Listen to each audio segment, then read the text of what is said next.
business, or should they keep the two separate?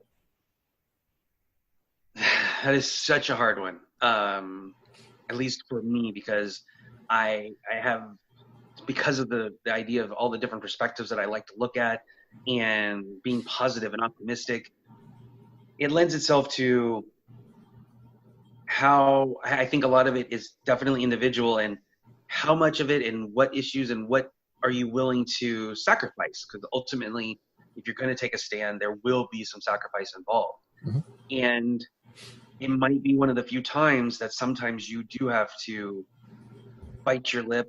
And if you're in early stages and it's, you have to kind of be very careful as to what you come across as, then it might be better to be cautious. On the other hand, if you wanted to truly be an extension of your personality, then you can stand and take whatever position you want to take and understand that there's going to be consequences to it, but you can take that responsibility. I guess it's very individualistic that you have to make that decision on what's best, because it may not be, if it's a small business, if it's a family business, you Mm-hmm. may not be able to have the same leniency to do what you want, because there is other people involved. There is other lives, so to speak, that are going to be affected by it. If it's just you or a small consulting, then maybe you can be a little bit more out there. But I think from large corporations standpoint, I think that they should do what they think is actually the right thing to do, because they will be able to affect the actual change. And quite honestly, I don't think it will affect their bottom dollar as much. It's a lot more difficult when it's yours, when it's smaller. Sure. So what is something that you personally wish you would have done in life that maybe you didn't do, that you wish you had, because it is vitally important?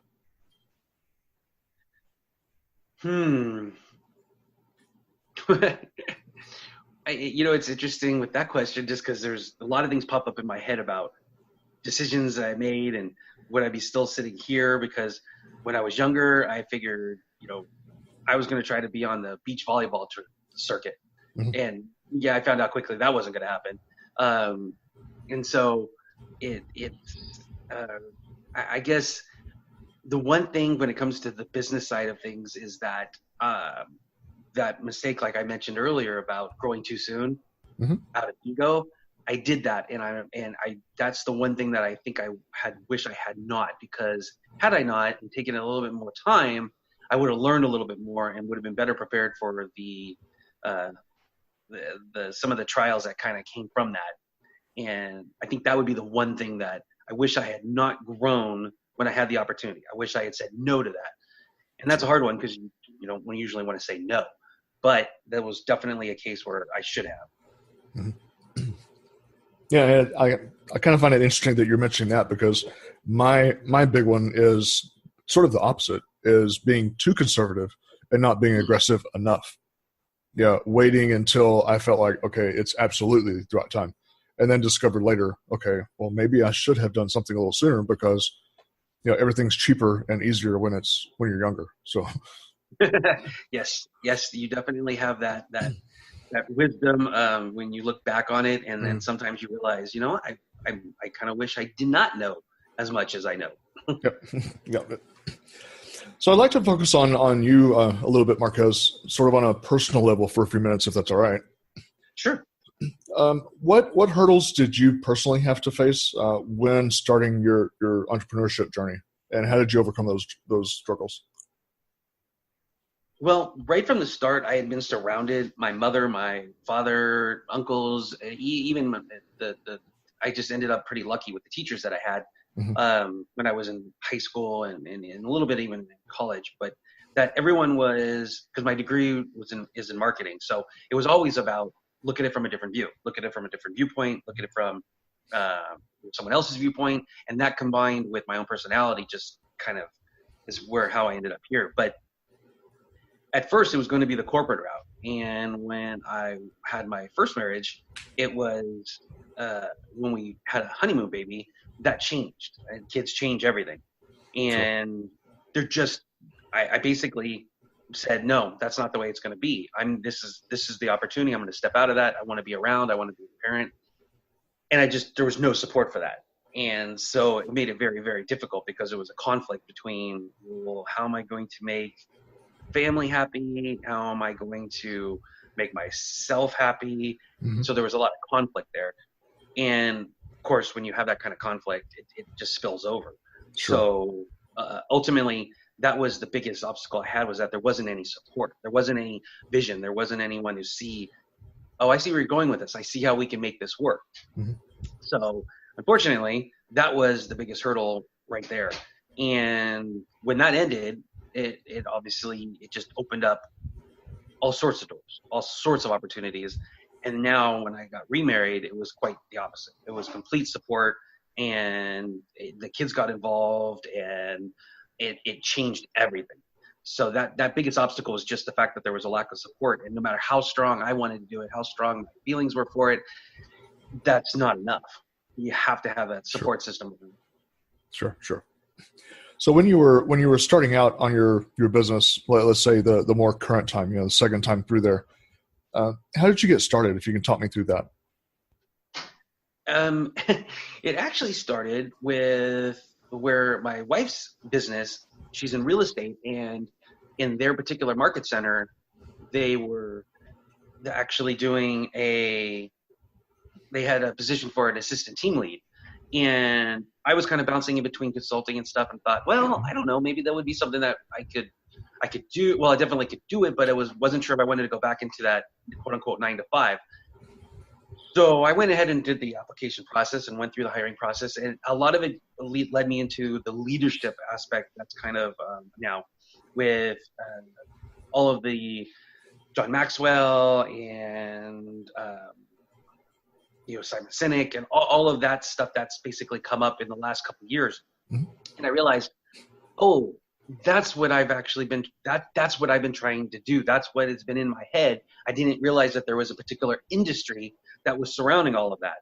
And so I started reading a lot of books, and that's how I got involved into now, where I've taken the business consulting that I had always done, shifted a little bit more to a focus of personal and professional development, with organizational support, and then been able to kind of move forward with it that way.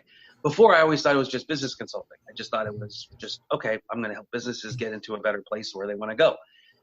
And there was always something lacking. And I realized it was basically that personal touch. That was the personal relationships that were not being made. And when I got involved with this application process and realized there's a whole industry, went, oh, that's what I've been missing. And then that got me kickstarted into where I am now. Okay. So was there a particular event that you say is sort of that light bulb moment, that aha moment that compelled you to become in the direction you are now? It was probably listening to, I think it was one of the, I can't remember the name of the thing now. It's one great big one where they always have 4 speakers. In any case, one of the speakers was Simon Sinek, and that was the bulb. That was the where his philosophy of start with why. That was the light bulb that went off, where I went, yes, that's exactly how I feel. And I went out, got his book, read it, and that was the light bulb moment that I realized I can actually do something with this. I can actually take my personality, I make it an extension, I can create a consulting business out of that. And that was a light bulb moment. And I wish I could remember the name of the series, because they do it like every year, and they have just different leaders of leadership, and I'm totally blanking on that name. So is there a particular profession other than what you're doing that you would like to attempt someday?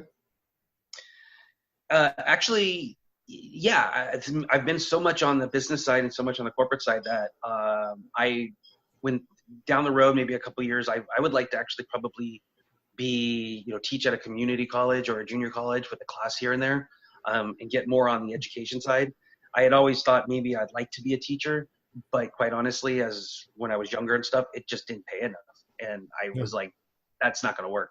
And it's unfortunate because I think we're still in that situation with the education system where they're not compensated the way they should be, given what they're actually, the effect that they're having on society. But I won't necessarily be in the position where it's going to be so much about money as much as it is about what I can get back. So that I'm kind of putting that as my little side thing that I'm building towards. Oh, okay. So what would you define your greatest strength to be? Probably optimism or positivity. I will try to see or I will find something good, something positive in almost any situation. And sometimes that can be a little inappropriate depending on the situation, but I would rather default to that than the opposite. I've kind of come to the acceptance that I just have to be positive and optimistic. It's the downside when we talked about something right there in your face, though. Mm-hmm. Sometimes in an effort to do that, I realize, okay, maybe you just don't say anything at all because the situation just doesn't warrant any positivity or optimism. Maybe it'd be better just to listen. But I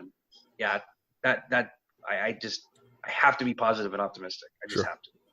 I should probably listen to that voice more often because I tend to not keep my mouth shut when those thoughts pop in my head. It's hard lessons. It's definitely hard lessons of realizing, but I thought I was doing something good. Oh, yeah. Okay. There she goes crying. That was probably not good. Yeah. So on the flip side of that, what would you say your greatest weakness is? That I think sometimes that the line between arrogance and confidence, I probably blur it, and that's always kind of a humbling experience when you have to realize you stepped over that line and the arrogance didn't help at all. Sure. And it's all tied together. The positivity, the optimism, thinking that you can, bring something good to the situation. It's all part and parcel. And the downside of it is when you think you're doing more, I think you can do more than you either can or should. And that can be just as destroying as anything else. Sure. So a lot of people have that special place that they go to for getting their best ideas. Do you have a particular place like that you go to? Some people, it's out in the woods, taking a walk in the evenings or walking their dog or, in the shower, what have you. What's that place for you? Yeah, it's evolved. It used to be when I was younger. I still do. I ride a motorcycle. I usually like to have convertibles. I always say that I'm simple in my complexity because once you figure me out, it's pretty simple, and that's pretty much that. There's no I live in many worlds. One is that every night I try to take the moment to just go out if I haven't got out or at nighttime and look at the stars, and then that's just kind of grounding. But on the other hand, I'm also taking in all the news. I'm taking in all the current events. I'm trying to stay, what's going on with pop culture, what's going on with politics. And sometimes those are, very opposite when you're in the concrete jungle versus an actual jungle. Sure. So the convertible was always a representation to me of being kind of both. You had the open space and the motorcycle being open space. It wasn't for the thrill. It was actually for the connection. And that used to be a lot of times where I would think, and I didn't really know it back then. That was when I was getting it. Nowadays, a lot of it is walks, definitely getting outside and just listening to music. Music has always been a big part of it, depending on what I'm listening to. That's always been a big part of where it gets me going into – it almost distracts me. And once I'm distracted, since I'm not focusing on anything, that's when things pop up. That's when my subconscious or unconscious starts bubbling up. So it's those three things. It's pretty much been that freedom, that openness, combined with some aspect of music. Oh. It's very, very interesting there. Very interesting, Marquez.